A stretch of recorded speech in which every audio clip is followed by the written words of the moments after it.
សូមស្វាគមន៍មកកាន់រឿងនិទានភីបអ្នកស្វែងរកចំណីក្រោមពន្លឺព្រះច័ន្ទសូមរីករាយស្ដាប់ដូចតទៅក្រោមពន្លឺព្រះច័ន្ទពេញបូណមីដ៏កក់ក្ដៅភីបដែលជាកូនប្រជៀវស៊ីផ្លែឈើដ៏គួរឲ្យស្រឡាញ់បានហោះចុះចតយ៉ាងស្រទន់លើគុម្ពផ្កាពណ៌ស្វាយនេះជាការចេញរកចំណីដោយខ្លួនឯងលើកដំបូងរបស់គេហើយមើលចុះគ្រាប់ផ្លែឈើតូចៗពណ៌លឿងទាំងនោះចាំងពន្លឺដូចជាមាសអញ្ចឹងភីបបានប្រើក្រញាំជើងតូចៗរបស់គេ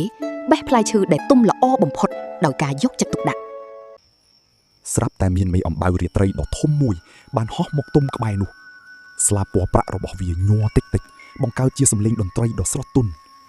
ធ្វើឲ្យភីបផ្អាកស្ដាប់ដោយភាពចម្លែកចិត្តនិងមានអារម្មណ៍សុខសាន្តឥឡូវនេះភីបបានហោះឡើងទៅលើមេឃវិញហើយគេបានលាក់ផ្លែឈើទុំពេញក្នុងថ្ពាល់របស់គេរួចហោះកាត់ព្រៃព្រឹក្សាដ៏ស្រស់ស្អាតក្រោមពន្លឺព្រះច័ន្ទដ៏ភ្លឺថ្លា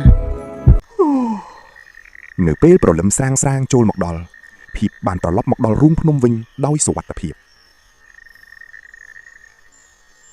គេបានអោបផ្លែឈើពណ៌លឿងមួយជាប់នឹងខ្លួនរួចសម្រាកគេងលក់យ៉ាងមានក្តីសុខក្នុងចំណោមហ្វូងគ្រួសាររបស់គេ